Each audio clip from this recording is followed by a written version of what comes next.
talk with me today. I'm sure you saw that video that was sent to you regarding concerns from a resident in the Summer Palace housing area. But first, I just wanted to start with what kind of programs do you guys do to, I guess, eliminate feral birds? Yeah, so we do have what would be called an invasive or feral bird damage management program. Essentially, we deal with nuisance birds. We're a fee-for-service arm. We're a little different than the rest of the government where people are used to taxpayer dollars funding certain actions. We actually enter what we call cooperative service agreements with private entities, the federal government, state or territorial governments to conduct wildlife damage work. In this case, this is nuisance bird damage reduction or with some removals of individuals.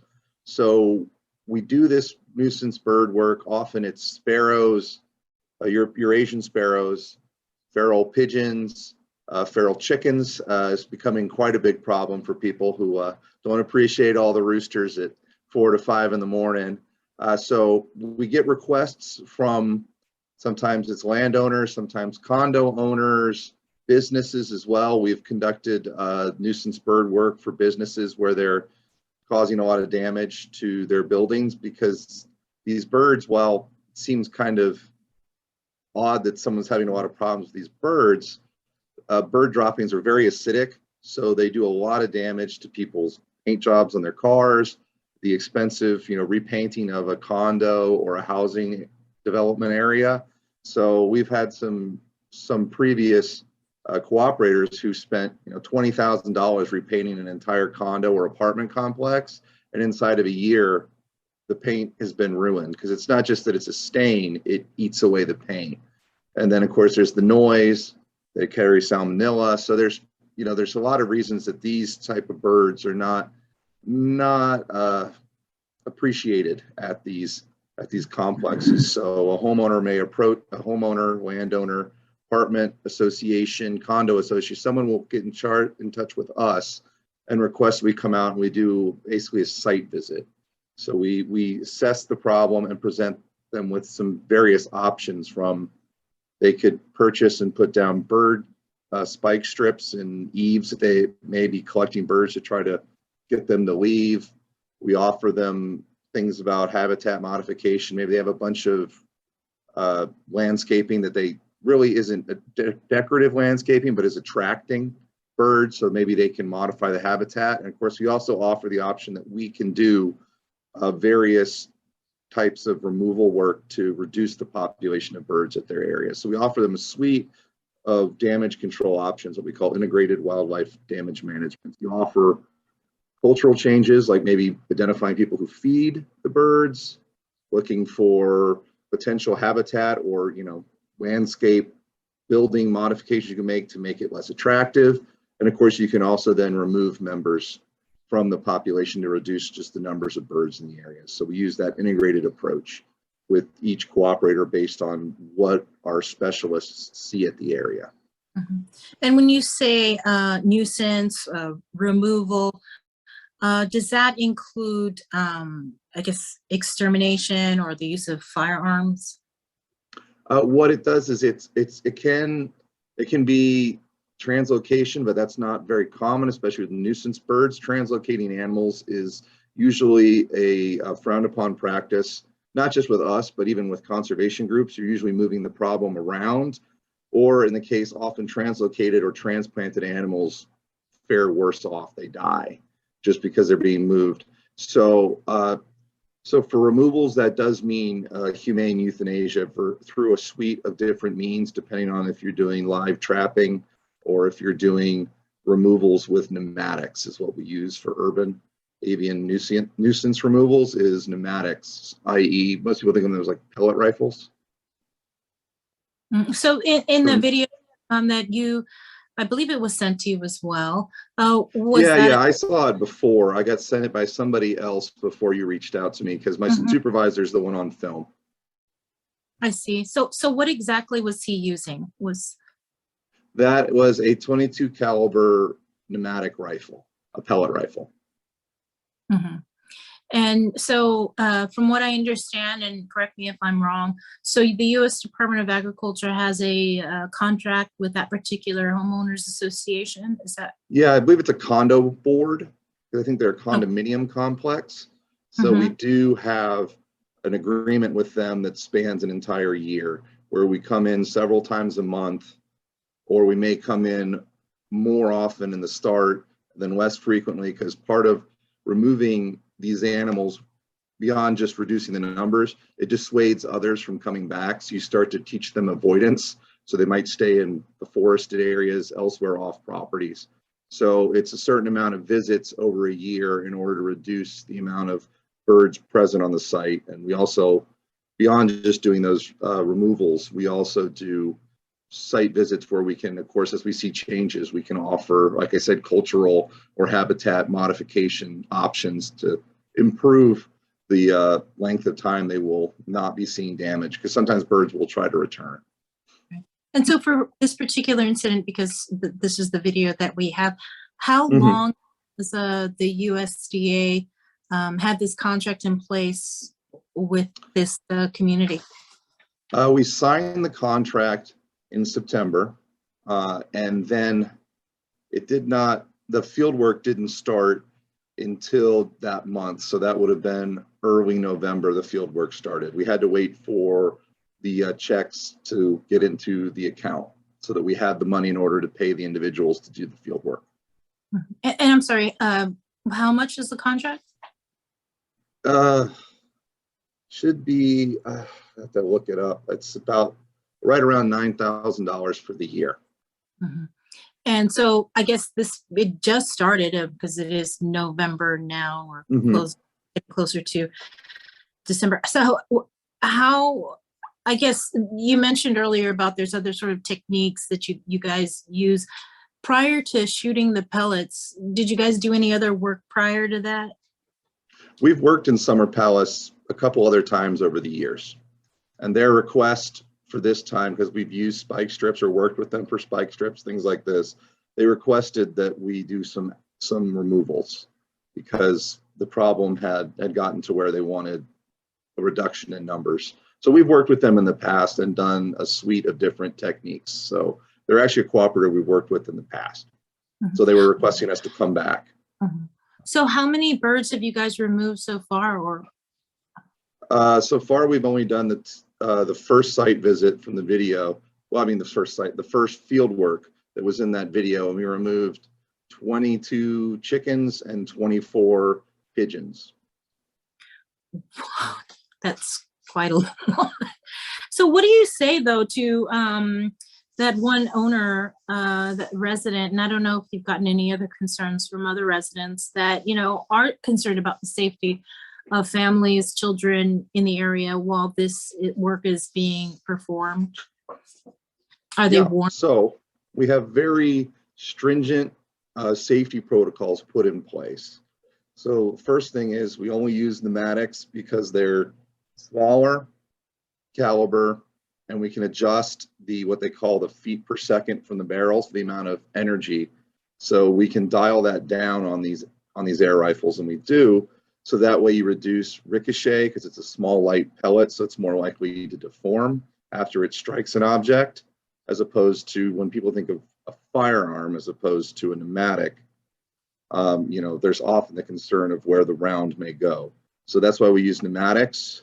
There's also all homeowners or condo owners or apartment residents are always contacted ahead of time. That's done by the condo association, and we were told that had been done. There's usually the condo or apartments, they also post signs in the area letting them know this is the date for these activities. Part of the reason too, we want to make sure that people will close their typhoon shutters that night, because otherwise the animals will roost in there and we're not going to shoot into windows.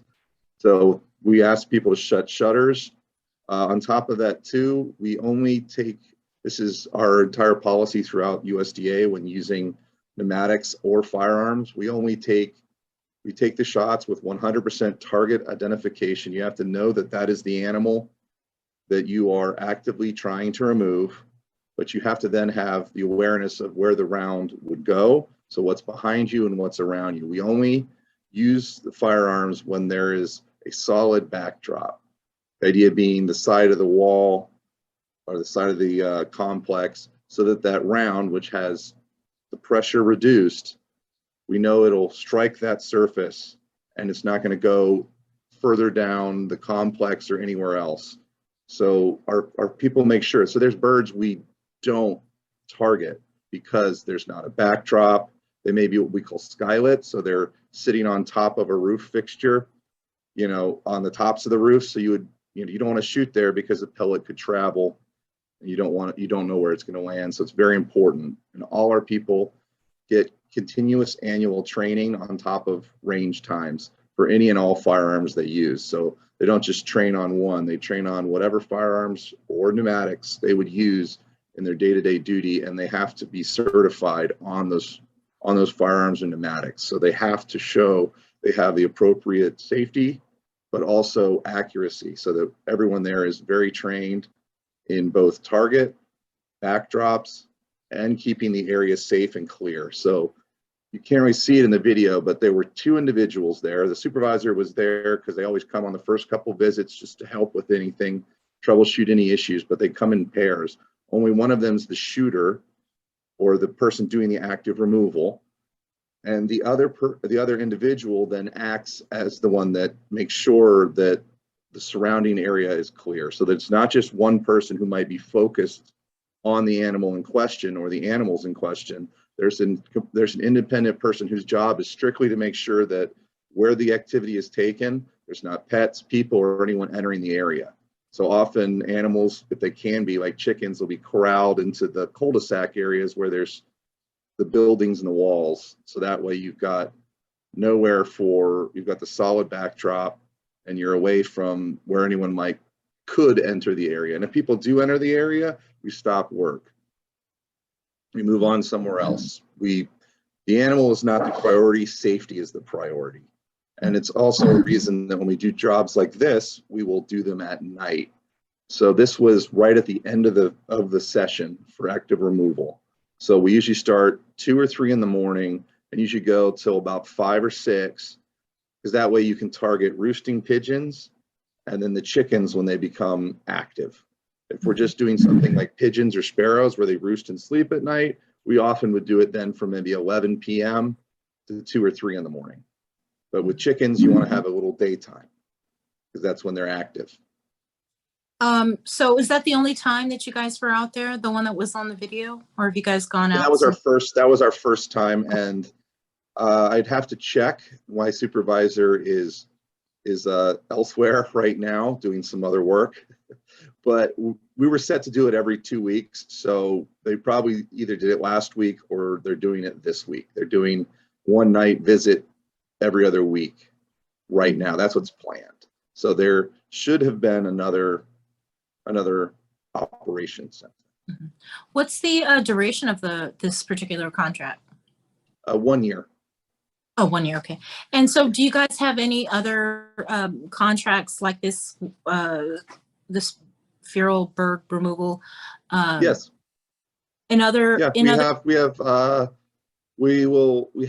Well, it depends. We do a lot of removals for the airport, both for safety of the flying public, where we're worried about bird strikes. Everyone remembers the Miracle on the Hudson. That was a bird strike of an aircraft. So we do invasive bird management and native birds, but there's not as many of those in Guam anymore, unfortunately, courtesy of the brown tree snake. But we do hazing and some removals out on the airport. We also remove nuisance birds for the airport. They have areas where the terminals and the public areas are being similarly made unacceptably dirty, and kind of paint jobs are being corroded and things like that. So we do some of that for the airport. We also do some work for some businesses where they're the landowner or the tenant. The landowner is making requests for that for their tenants. So commercial areas, we have some of those contracts. And then over the course of every year, we get 1 or 2 of these types of contracts with a homeowners association, a condo complex, or maybe an apartment complex, 1 or 2 a year. Often they may just be a couple visits. Some people just want 1 or 2 visits. We'll give them kind of the site assessment, let them know what their options are. And we may just do 1 or 2 visits because they just want something real quick. Or in this case, like they may have an annual contract with us in order to have a more sustained program and allow for more specialist visits that can also, when they go there, of course, they're assessing the site so they can give them more recommendations for things like, hey, you've got dead trees over here that are really collecting chickens. They like to roost there. So maybe, you get your landscapers to remove that. It's one less roost, things like that. Mhm. And so you mentioned that this isn't the first time you guys have worked with this particular condominium community. In the Yes. previous contracts, did you guys use the pneumatics? Yep, that's our policy. We always use pneumatics because we have much less risk to any and everyone involved because, like I said, we can adjust the pressure on the pellet to reduce the risks of ricochet, and it's also follows all Guam codes for firearms because pneumatics are not considered firearms by Guam. We consider them as wildlife services. We treat them like firearms because anything that produces a projectile, we treat with that same level of respect and safety. So we treat them in the same fashion. Like I said, people have to do certifications for both range accuracy and safe handling.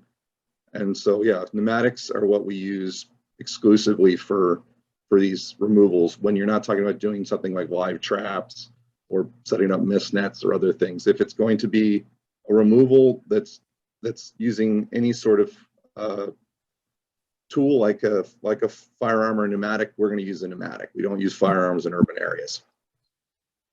The pneumatics, when you guys deploy those, is it a situation where the other techniques wouldn't work? I mean, has it gotten to the point at that particular condo community that they're just overrun with these chickens and these pigeons? And we've done trapping for them before. Often trapping can be quite helpful. It's often more out of the public site, which is often why we prefer it ourselves as well, some live trapping. Then the birds can be taken off site and euthanized. But the condo association had requested that we use active removal over trapping just because they needed, it takes a bit more labor to do these active removals with pneumatics, but you can more drastically reduce the population. Trapping, you'll keep removing individuals from the population, you're trapping them, but it's not often as large a decline. So they wanted to really start removing these animals at a larger rate and at a higher rate so they could get some remediation because they've been seeing a lot of damage to their property from all the droppings. And they've been getting a lot of complaints from people about the chickens that our specialists went out there and, we all live in Guam. I've got a bunch of chickens in my area, but they were even impressed with the amount of noise that was going on at Summer Palace. So I guess they've either got a really noisy lot or they've got a lot of chickens. okay. And what do you guys do with the chickens and the birds when you kill them? Well, after they're euthanized, they are taken to the landfill for disposal. Okay. All right. I guess So, yeah, we dispose of everything by whatever the county, state, territorial laws are. So we dispose of them in the general waste landfill, which is where animals can be disposed of. okay. I guess any final comments, anything to residents like the one who shot the video that wasn't aware and was concerned about safety? Well, we try to be very open and discuss what we're doing with anybody because we also have people who don't like what we're doing because they don't like removing animals. People are not always a fan of that aspect of our job, but it's only a small aspect of our job. And we try to keep it to what's an acceptable amount because it also acts as our deterrence. So you're not removing every member because you're also teaching the rest of the flocks that they should find somewhere else to be. So, we encounter both sides, people who are concerned with safety, and we try to explain it to them. My supervisor was trying to explain it to him before a lot of the video was going. So that was kind of after a discussion. The gentleman was quite upset, and he was convinced. I think he thought we were using firearms, like perhaps 22 rifles or something else like that, as opposed to pneumatics, where we were adjusting the pressure in order to reduce any risk of ricochet. We did try to discuss with him, as we do with anyone who has safety concerns. And as always, we move on. The end of that video, there was a chicken in the scene, and our supervisor said, "Everyone leave." If the public has an issue, it's easier for us just to stay away from it. And so that's what we did. And so we left that area and continued doing some work elsewhere in the condo area, in the condo association properties. I really appreciate you coming on, Aaron, and letting us know what was going on with that video and explaining. No problem. And honestly, we are more than willing to discuss things with anyone. What we do, we find, is very important. We're not just brown tree snakes and feral swine, which I know QUAM has done quite a few stories on that. We deal with anyone who's any nuisance problems, and we like to be open about this, because that way, if other people are having issues, we can assist them. That's our job in wildlife services, is to help people who are having